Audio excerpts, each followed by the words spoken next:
What's going on, boys and girls? What's up, world? Austin John Plays here, and now that Pokemon Sword and Shield is out for the Nintendo Switch, we have a very large area known as the Wild Area. This is Pokemon's first attempt at making sort of an open world experience in which you'd be able to go in there and just kind of do whatever you want.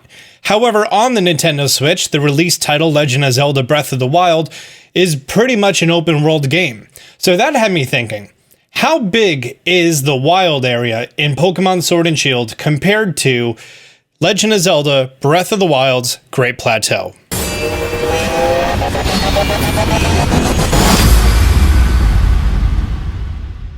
By and large, it would be completely unfair for us to do the entirety of the Breath of the Wild map versus the entirety of the Wild Area. Mostly because the Wild Area is just a portion of the map for Pokemon Sword and Shield.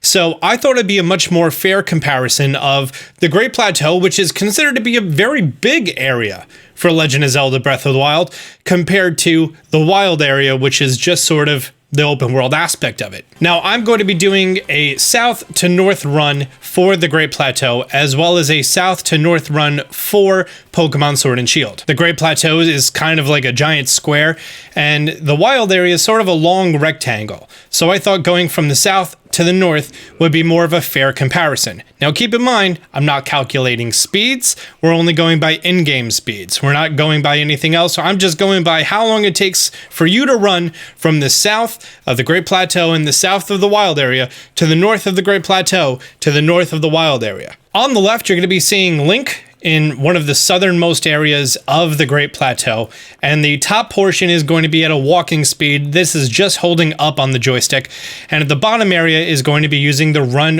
whistle glitch, which calls the horse, but the horse never actually comes, and we're essentially going the exact same path. Granted, the footage of me doing the run whistle glitch while moving the camera, while making sure I'm going the same way, is a little bit shakier, but I'm tapping a lot of buttons at the same time. And on the right side, we have the Wild Area. Now, the Wild Area has no direct path from the south to the north, so I just kind of went by what worked with the flow of the land.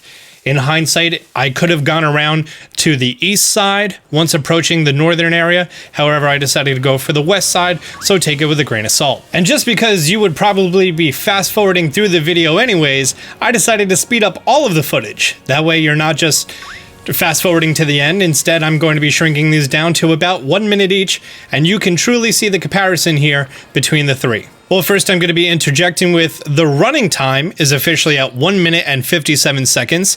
Meanwhile, the walking time is still going on a little bit more, and the Wild Area is just about the halfway point, if not a little bit more than that. And we have the Breath of the Wild walking time coming in at 2 minutes and 40 seconds, and we are still going in the Pokemon area. I'm also panning the camera around to look at all the fun stuff. And that is the time, with the Wild Area being 3 minutes and 40 seconds.